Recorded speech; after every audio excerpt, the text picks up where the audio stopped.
there's just so much. You're listening to a Mamamia podcast. Mamamia acknowledges the traditional owners of the land we have recorded this podcast on, the Gadigal people of the Eora Nation. We pay our respects to their elders, past and present, and extend that respect to all Aboriginal and Torres Strait Islander cultures. It's just before 11 a.m. on an overcast, windswept January day in 1965. And 15-year-olds Marianne and Christine hop off the train at Sydney's Cronulla Beach with 4 little kids in tow. They're Marianne's siblings, and the teenagers have promised them a day at the seaside during the school holidays. Packed up with towels, spending money, a thermos of cold lime green cordial and a bunch of sandwiches, Marmite and tomato and cucumber, the teenagers lead their little party of 6 towards the beach. When they get there, it's closed due to dangerous conditions. But it doesn't stop 8-year-old Wolfgang from having a paddle in the more sheltered southern end. Next, they decide on a walk. They hide their bags and belongings behind some rocks and set off north towards Wanda Beach. At about 1 p.m, the little kids start to complain. The wind is fierce and it keeps whipping the sand up on their legs. Marianne and Christine set them up behind some sand dunes with towels and a transistor radio and tell them they'll be back soon. It's the last time they're seen alive. What happens next remains one of Australia's most infamous unsolved murders, despite more than 14,000 interviews and 5,000 suspects. It's a case that left not just Australians shocked and appalled, but has stayed with the police officers who investigated it all these decades later.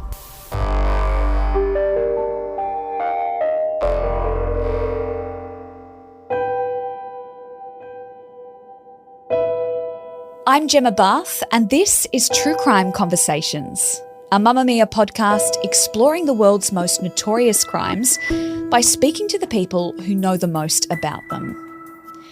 In today's episode, I'm speaking with award-winning author Alan J Whiticker about the Wanda Beach murders.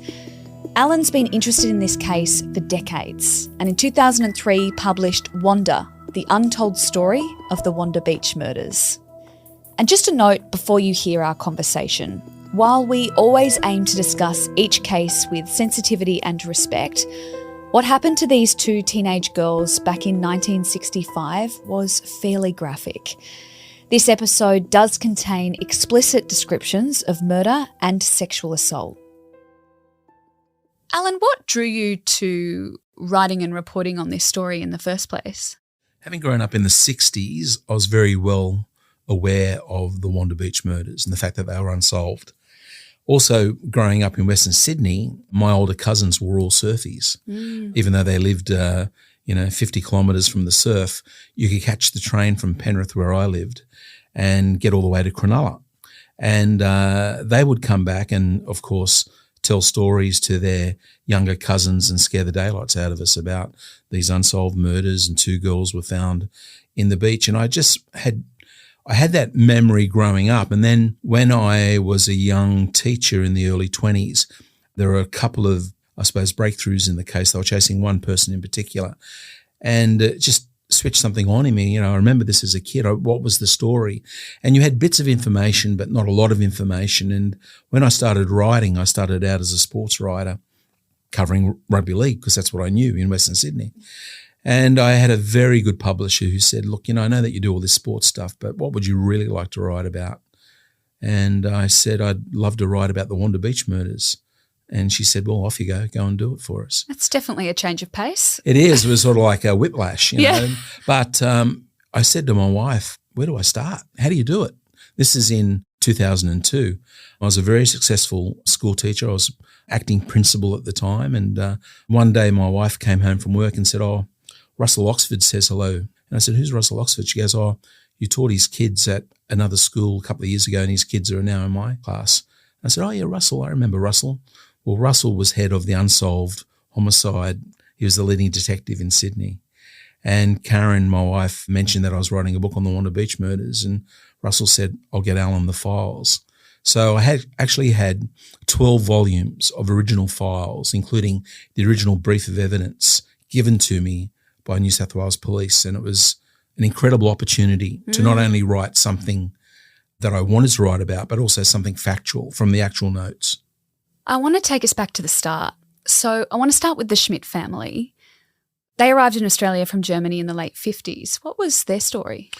Well, post-war in Australia, there was an immigration boom. The country was encouraging people from Western Europe, England especially, the 10-pound poms, to come to Australia. Populate or perish. That was the government's aim in the 50s. So the Schmidt family were one of groups of thousands of, I suppose, displaced Europeans who were aiming for a new life in Australia. And Australia had all the things, I suppose, that people in Europe wanted at that time. We had space, we had opportunity, we had the bush, we had beaches, and we had employment. We had the opportunity to work. And the Schmidt family came from Germany, and they arrived here in the late 50s. But pretty much from the beginning, there was a tragic series of circumstances that they came up against, leading up to the fateful day that they went to Wanda Beach. Where does Marianne fit in all of this? She was one of many children. Yeah, there were 7 children, and Marianne was the second oldest, had an older brother, and then she had a younger sister and then 4 younger siblings, the youngest of which was born in Australia. But when they arrived in Australia in the late 50s, their father found work as a carpenter, but he developed Hodgkin's disease, which was in that time a pretty fatal blood cancer. And he passed away in 1964, the year before the children went to Wanda Beach. And the family, all of a sudden, large family, they'd got immigration housing in West Ryde. They'd been shuffled around a little bit. They'd lost the head of the family. So they were a little bit in a displaced time, not knowing what the future held. And at that time in 1965, during the school holidays, their mother was actually in hospital having a major operation. So, as I said before, it was a series of tragic instances, mistakes, circumstances that led them to go to the beach that day. And once again, it was something totally out of tune, not only for the 60s and the population growing up at that time, but also for that family who were, new Australians, didn't know the language very well, didn't know the culture, but, fell afoul of something that was totally out of step. Well, I guess it's not surprising then that Marianne formed such a close friendship with her neighbour, given everything that was going on. Tell us about that friendship and about Christine. Well, Christine Sharrock was of similar age to Marianne, both 15, lived next door, had same sort of interests, boy crazy, Elvis crazy, went to different high schools, but they also had, I suppose, a similar background in that Christine's father had passed away and Christine's mother had remarried, and Christine, having spoken to some of her friends from high school, was a very, single-minded and determined girl, and she decided that she wanted to stay with her grandparents rather than be integrated into this new family. And the Schmidt family lived next door. So this was a great opportunity for Marianne to find out about, local customs and the local lifestyle. And they formed a friendship. They looked very similar height, brown hair. They shared a lot of the same interests. And I wrote at the time that they were inseparable. They did everything together. You mentioned earlier that Marianne's mother was in hospital, and this is when this all kind of played out. The 2 girls decided to go on a bit of a field trip with the younger Schmidt children to the beach. They're out West Sydney and they're headed towards Cronulla. Can you give us a bit of a lay of the land? Well, they live at a place called West Ryde on Victoria Road. It's the old western suburbs, but we now call it the inner west because there wasn't much, past Parramatta in those days in the 1960s. You're really getting, to what we call the bush. So West Ryde was the inner city, and Cronulla is the only Sydney beach that's accessible by railway. So they'd learned that if they hopped on the train, got to Redfern, and then took the changing train to Cronulla, they could get straight to the beach. They couldn't get to Bondi. They couldn't get to Manly. It was just too far. But a number of times, Marianne Schmidt's father had taken them to that beach and shown them the way. And I suppose it was a beach that had a lot of fond memories. They went a couple of times during the school holidays. They went on the 2nd of January and had a great day. It was sunny. The beaches were packed. They met some young boys there. very innocent relationships. They wrote about all this in their diaries, which I got a chance to read during my investigation. And given that their mother was in hospital and the younger children were at a bit of a loss during the school holidays, they wanted to go back to the beach on the Sunday, but it was bad weather. It was raining, the seas were rough. So they held it over for another day on the 11th of January, which was a Monday. And Christine's grandmother said, look, don't go today. It's too windy. You've got the little kids with you. The older boys of the Schmidt family didn't want to go. Helmut, who was about 17 at the time, had started an apprenticeship, and he wanted to paint the kitchen while his mother was in hospital. And the second oldest brother, Hans, he wanted to stay home and mow the lawn. That was one of the little chances of fate where the older boys decided not to go as well. But the two girls were quite capable of taking the four young siblings with them. They got a thermos together and some sandwiches and packed a couple of bags, and off they went on that faithful day. So what happened when they got to Cronulla Beach that morning? Well, everything went wrong, really. Once they got to the beach was closed for the day. Now, even though the beach was closed, there were still about 100 people on the beach. Because it's January we're talking about. Yeah. January 1965 in Australia. It's warm. Yeah, it's supposed to be warm, but it was an overcast day. The previous day had chopped all the sea up. They could still go into the shallows and have a bit of a dip around the rock pool, but they decided to press on. They went to the bottom end of Cronulla. So Cronulla Beach, for your listeners who may not know it, it's a series of 4 beaches along a very long peninsula leading up to Kurnell, the Kurnell oil refinery, about 2 kilometres away. They could walk along the sand dunes, and they'd done this before. One of the girls had remarked, we're going to take the kids, along the sand dunes and go for a walk again. They were warned by the grandmother, don't go too far. You've got little kids with you.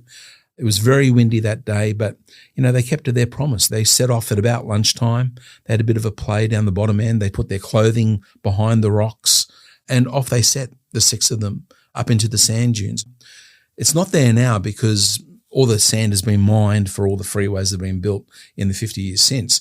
But at the time, they were big rolling sand hills that they called green hills. They were topped with little shrubs, and, it was quite a long trek towards Kurnell. But they were determined to go there, and off they set. They reached the Wanda Beach Surf Club at about 1 p.m. And that's where they kind of parted ways with the little kids. What was that all about? Well, the little kids were complaining that the sand was whipping their legs and it was too windy. But the girls were determined. They said, no, we're going to go. And halfway along, about 600 metres past the Wanda Surf Club, they decided to leave the younger children between 2 sand dunes covered with the towels. And they had a transistor radio with them. So they left their purses with them as well. They left their tickets to go home with them. And they said, look, we're going off for a walk and we'll be back to get you in half an hour. But they never came back. And the kids waited there for most of the afternoon, about 5 o'clock, which is a good 4-hour wait.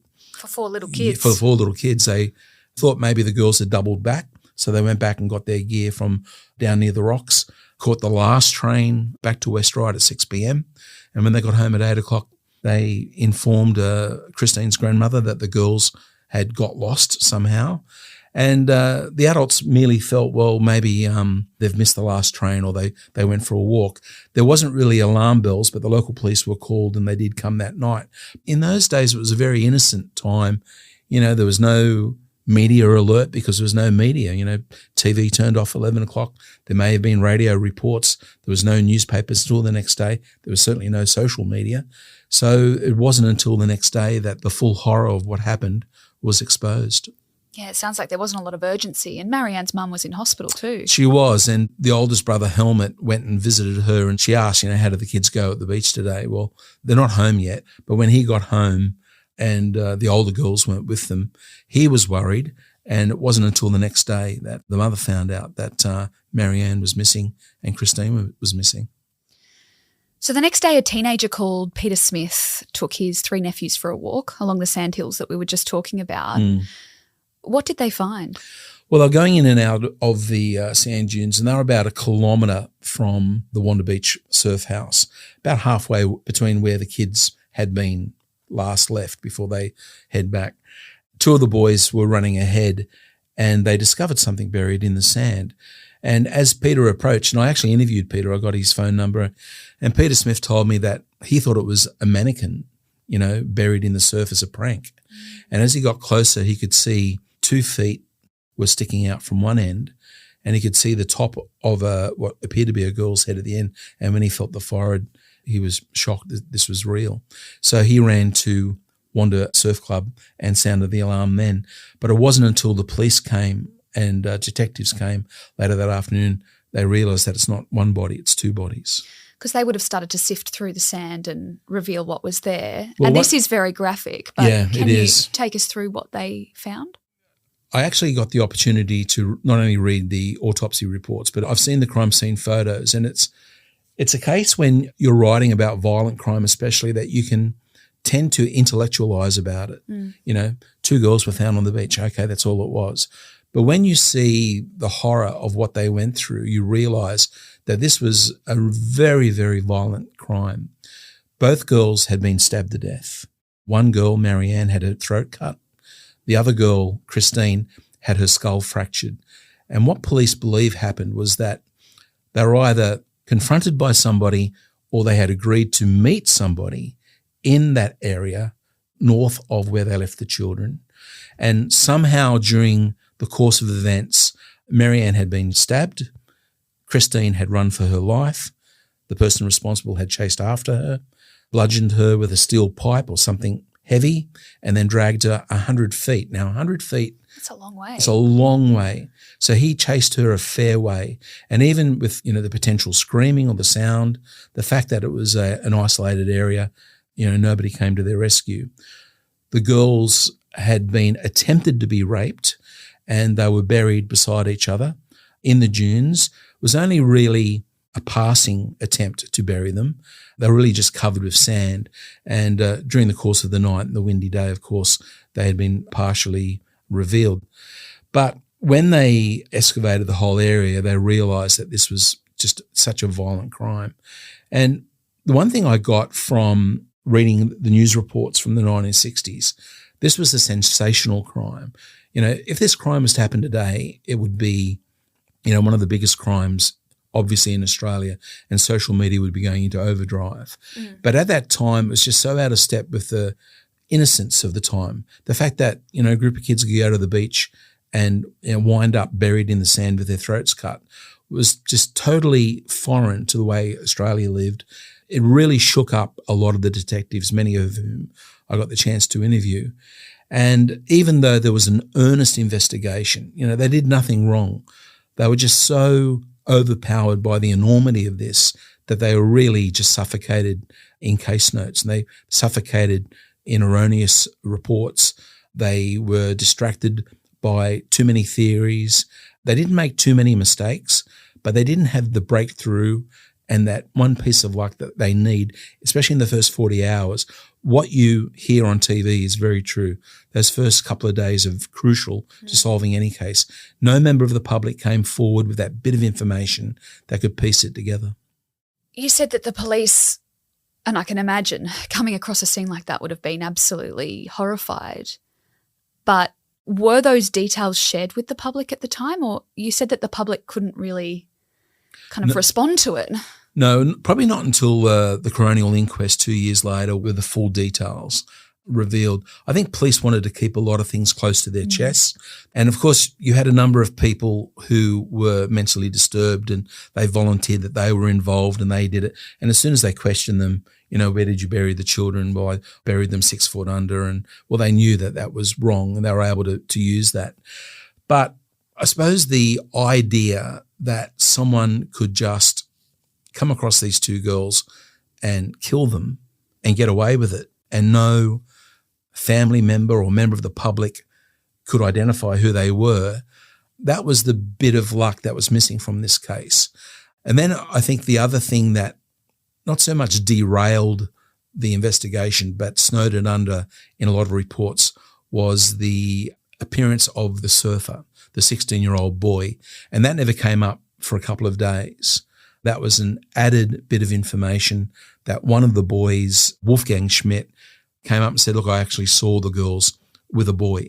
And that's when the 16-year-old surfy the bronzed Aussie became the chief suspect. Unfortunately, there were 10,000 surfy boys. Yeah, in that time, and it was very hard for police to sift through the mountain of information that came through. Also, they were relying on evidence from an 8-year-old. And that was very tough because he was a young boy who had only a passing command of the language. And when police interviewed him in the presence of his older brother, his story would change a little bit. Yes, he saw the boy. Then the next day it was, I saw the boy a week before when we were at the beach. So then the idea that, well, did they arrange to meet with this boy on the 11th? Was that why they were so keen to go up into the sand hills?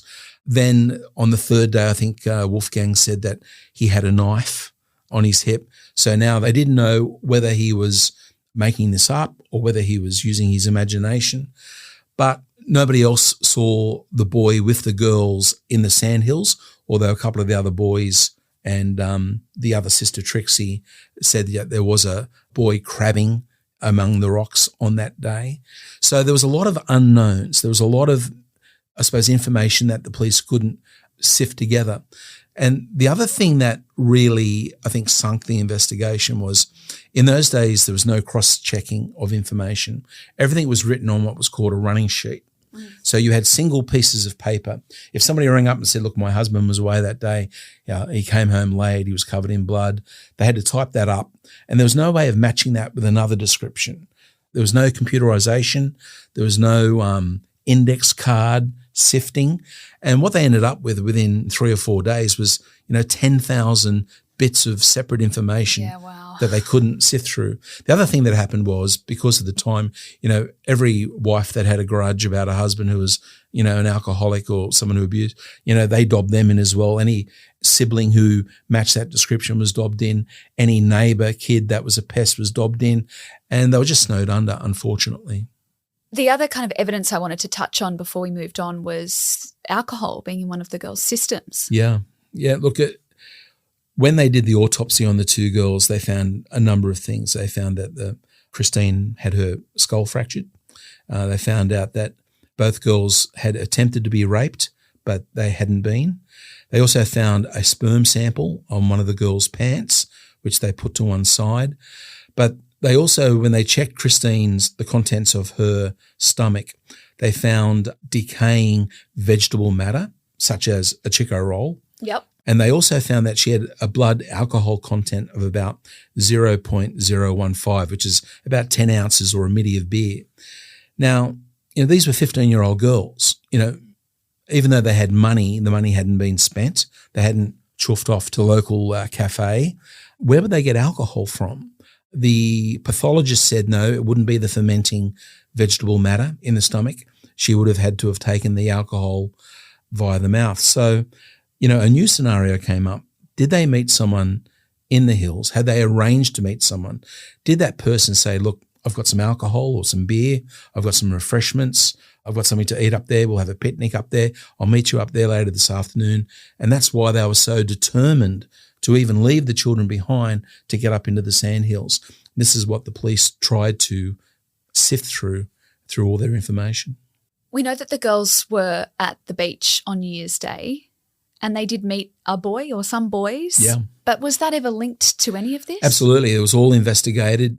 I actually spoke to one of the boys that they actually met on that day, and he said it was just all so innocent. We met, we talked, we said we'd meet up again. Maybe they were keen to go back, hoping that the boys would be there again. These were very innocent times. The other thing that the girls did not know, and something that wasn't widely known at the time, was that the Sandhills was actually quite an area, a bit of a beat for sexual perverts. It was a beat for homosexual people to meet up as well. Homosexuality was a crime at the time. It was a very discreet area. There were a number of exhibitionists. Kids used to slide down the sand hills on cardboard. There was a lot of things happening in that hills area that they weren't aware of. So maybe it was just the perfect storm that they were in the wrong place at the wrong time with the wrong person.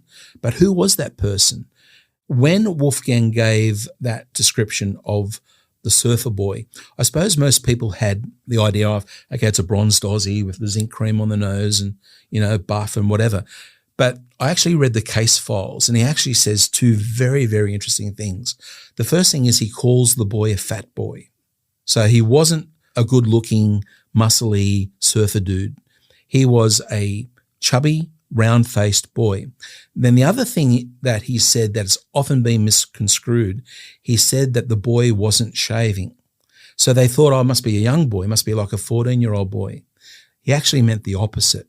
The boy had a chinny beard. And so that makes the boy older, because he said, oh, he's like my brother Helmut, about that age. Now, his brother Helmut was 17, but this boy could have been 18, 19, 20. When you're 8, age is a strange concept. Absolutely. So this was significant when a suspect comes up years later. But the original, I suppose, suspect was misdescribed in the media, and I think that set the investigation back a number of years. The surfy boy, or the fat boy, as he was referred to, he wasn't the only witness. You had the leathery man, the naked man, the horse riders. There were lots of different men who popped up. There had been a number of, and I spoke to Barry Ezzy, who was the lifeguard on duty, about this. There were a number of beach pests on that beach area on that day and in the days leading up to it. And it doesn't fill you with a lot of faith about the times, but these beach pests would harass women and ask them for success and try and crack onto them and just make pests of themselves. One of the known beach pests was called the Fat Man. And the Fat Man had a round face, balding head, was a little bit on the chubby side, wore grey pants without a T-shirt, and used to sidle up to women and harass them, ask them personal details, and had been shooed off Wanda Beach a number of times. And I wondered when I was reading about this, was the fat boy and the fat man the same person? Yeah. And a lot of these identicates were published in the papers, you know, we're looking for this man. There were other people as well. There was the leathery man, as you said, the older man, a man who liked to walk naked through the hills, you know, an exhibitionist, nudist beaches were coming in at that time. It was the 60s and people were getting into that hippie vibe, I imagine, or bohemian vibe. But this fat boy and fat man sort of stuck with me for quite a time. And I think it was to become quite significant in the years that passed. But at that time, he was an unknown offender. They didn't know who he was, and they didn't have the cross-linking of information for any known sex offender to pop up in their investigation. That was the whole, I suppose, undermining of the investigation. You're listening to True Crime Conversations with me, Gemma Barth. I'm speaking with award-winning author Alan J Whiticker about the Wanda Beach murders. By the end of January, the police were no closer. They didn't have really any major leads, and they posted a reward for information. What happened from there? Did that do anything? Did that help? No, all it did was really encourage people to make erroneous claims and erroneous suspects. They actually went back to both the girls' schools and interviewed all their peers. They were also very, very tough on the family, on the Schmidt family. You know, when you look at a murder investigation, you actually start from the family and work out. So they really wanted to know what the other boys were doing. They wanted to know, did the other boys have friends who knew they were going to the beach? They were really hard on them. And you know, reading between the lines and reading a couple of the statements from the boys back then when they were 16-year-old, I think they were really taken aback by the strength of the police investigation. But there was a lot of political pressure at the time to get this solved. You know, church groups, community groups, they were crying out for it to be solved. And the fact that it wasn't solved was a real, I think, sore on the New South Wales police. You know, a lot of those detectives carry that throughout their whole careers, that they couldn't solve it. There was no misinvestigation or there was no incompetence. You couldn't say that. It was just the wealth of information. You know, I only went through 12 volumes, but there's hundreds of volumes, you know, tens of thousands of typed sheets that they had to go through. It just sunk the investigation. As is often the case with a case like this, when other murders happen, they're often linked to what happened if there's, you know, some kind of similarity. And the similarity I want to focus on is in June the following year, a woman named Carolyn is murdered in Wollongong, and that particular case kind of is very strongly linked. Can you take us through that? Yes, the body of a young girl was found on the side of the road down in Mount Ousley, down on the south coast. And a young man, certainly no master criminal, was quickly identified. He was a person called Alan Bassett. He was diagnosed with personality disorder. And I think the police, because of the viciousness of that crime, started to look very closely at Bassett. Where was he on the day that the Wanda Beach murders happened? He said he was at work. There was no evidence of that. Were there similarities between the murder of this young woman and the Wanda Beach murders? Only in age. There were other dissimilarities. He was quickly found not guilty on the basis of his mental illness, and he was hospitalised in Newcastle. But he was a very clever offender in that he was able to, I suppose, taunt the police by saying that he knew more about this than he actually did. And he later became something of a prison artist of some note. And he took great delight in painting paintings of beach scenes and hiding little clues and sending them to the police, believing that he knew more. And one of the leading detectives at that time, a fellow called Seth Johnson, firmly believed that Bassett was involved in the Wanda Beach murders. And again, this derailed the investigation and made, I suppose, the investigation go down a very narrow pathway for a good 10 years. And by that time, I was a young school teacher in the 80s and Bassett's name was coming up. And I thought, well, what is this connection? This is now 20 years. Is this man who's been in jail for 15 years, the Wanda Beach murders? His name was synonymous with the case for many, many decades. Do you think he is?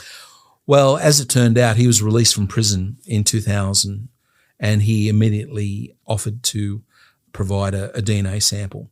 Because remember, there was a sperm sample. So you would think a sperm sample, DNA. DNA came in to investigations in the late 80s. Why hadn't this been solved?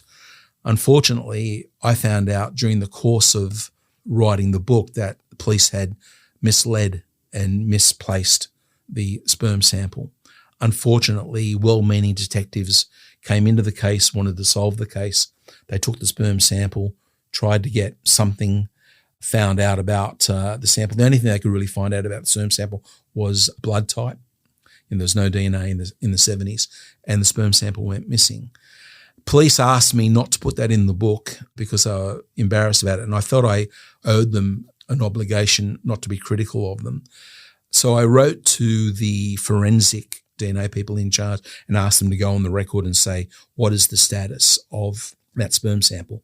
And I put in the book that they could not verify it. So it was left up to the imagination of the reader. But it's well known now that the sperm sample was lost. There's a partial DNA profile that has been lifted over the years, a partial male DNA from one of the girls' shorts, but we're waiting, and we've been waiting 20 years now, for DNA technology to catch up and to try and piece that DNA together. But Bassett was quickly ruled out by the detectives that I spoke to in 2002 as a serious person of interest because he had provided his DNA sample. And what he had said had not really married up. He had professed his innocence to get out of jail. He was no longer under the confines of his psychosis. So they quickly ruled him out, which is a shame in many ways because I felt bad for Seth Johnson and many of the police who had chased him and the fact that he had tagged them along for so long. But then opened up the investigation to look at some other suspects. Because of the violence of that crime, a couple of really well-known suspects actually came into view about the time that I was writing the book, which was very fortuitous. I assume you're talking about mass murderer Christopher Wilder Yeah. and then murderer and pedophile Derek Percy. So they were two men that the police turned their attention to. Well, when I spoke to a couple of the detectives, I said, well, who do you think did it? And I found out that Victorian detectives, of all people, were looking into Derek Percy. I'd never heard of Derek Percy. I didn't know who he was. And they said, well, not only were they looking at him for Wanda, but they were looking at him for the Beaumont children disappearance in Adelaide, the death of a little boy in Glebe, the death of a little boy in Canberra, And this was a multi-agency investigation. And I was absolutely amazed, how can one person be involved in so many crimes? And I actually wrote a book about Percy. I first of all spent 5 years looking at the Beaumont case, but I then spent the next 5 years delving into Percy and seeing where was he involved. And he was a naval rating, and he actually travelled around Australia with the Navy. He wasn't involved in the Canberra murder or the Beaumont children disappearance. They were just very tenuous links. But police seriously looked at his involvement in the Wanda Beach murders. And when I asked them, I actually interviewed Victorian Police, they said that his grandmother lived in West Ryde near the girls, and they believed that he was there during that period on school holidays, even though he lived in country Victoria. Now, that was a long bow. And the more I found out about Percy, I interviewed his schoolmates, many of the people who knew him. He was petrified of girls. He was a pedophile. He was a coward. He targeted young children. So I didn't think that he would have the get up and go to approach two girls and say, let's have a picnic in the hills or meet me up in the hills later. Nor was he a violent offender. He had a particular array of dealing with his victims, which was horrific. But he wasn't a violent person. That's why he preyed on children, because children couldn't fight back. His ability to overpower two girls, one who was running for her life, didn't strike me as being real. And then Sydney police re-interviewed some of the brothers, and they couldn't identify this maybe he was the young boy that they'd seen at the beach, but he wasn't the surfy type. He had black hair. He was a very weedy, thin-looking kid. They were seen talking to a boy at Redfern on the train to Redfern. Maybe he was that boy, but none of the girls' friends or school friends knew this kid. And I actually interviewed his brother, and his brother said, look, I can't remember ever spending a school holiday with my grandmother in Denniston, which is right next to West Ryde. So that quickly fell apart. And I actually was quite frustrated. And I said to one of the serving police detectives in about 2008, well, who do you believe? And they said, look at Christopher Wilder. And that name was just really out of the blue. Now, Christopher Wilder is an infamous American serial killer. He murdered at least a dozen young models and young women in America in the early 80s. What in heaven's name would he have to do with the Wanda Beach murders? Yeah, in Sydney, Australia. In Sydney, Australia. Well, he was born in Sydney, Australia. His father was an American naval officer. He was born in 1945, which made him 18 or 19 at the time of the Wanda Beach murders. He was a known sex offender. He had been sent to a reform school for children for a group rape on a beach. He had married in the late 60s. His wife called him violent and sadistic, and he had moved to America in the early 70s and made $1 million as a builder. He raced cars. He was a part-time photographer. And Wilder was long dead. Wilder died in 1984 in a police shootout in Massachusetts after killing a dozen women.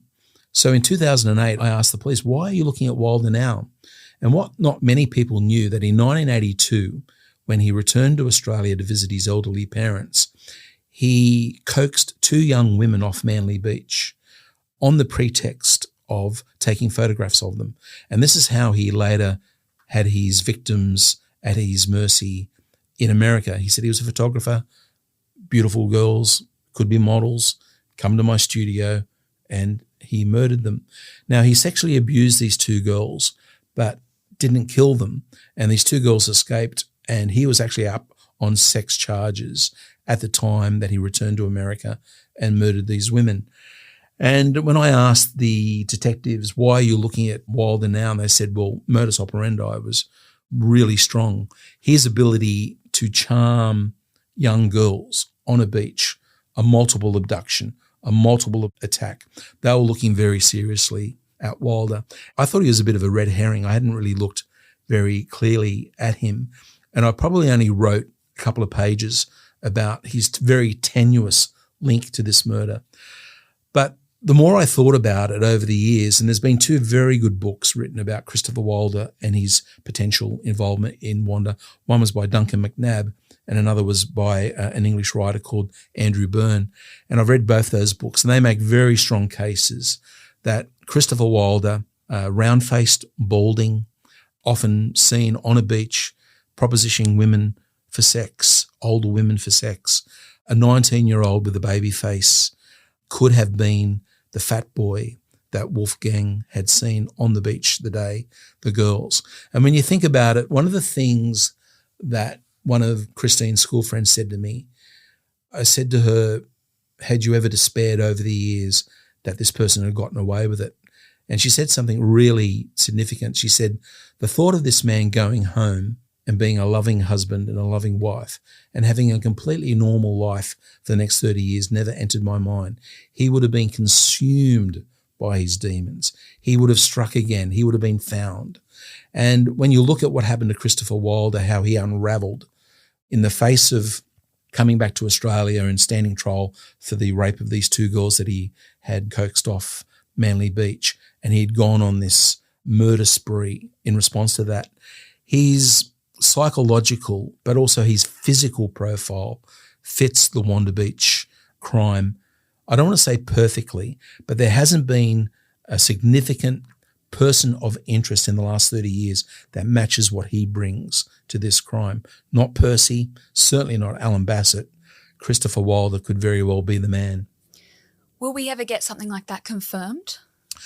What's hopeful is that this partial DNA profile that the police have from one of the victim's shorts can one day match Christopher Wilder. Now, Christopher Wilder was cremated and his ashes scattered at sea, but he has a brother and a sister living in Australia.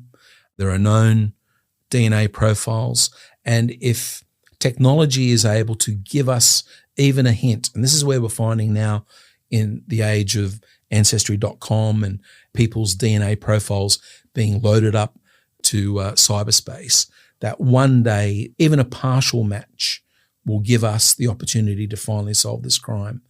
Unfortunately, because it's now, almost 60 years. You know, when I wrote the book, it was only like 35 years. But many of the witnesses, many of the people involved in the case, many of the people who invested the case, the mother of the parents have now passed away. There's nobody left, I suppose, to even admit that they know something about it. I think anyone who held on to a family secret has come forward and has been proven not to be involved. The best hope for this case is that DNA profile, and it's in the hands of the police.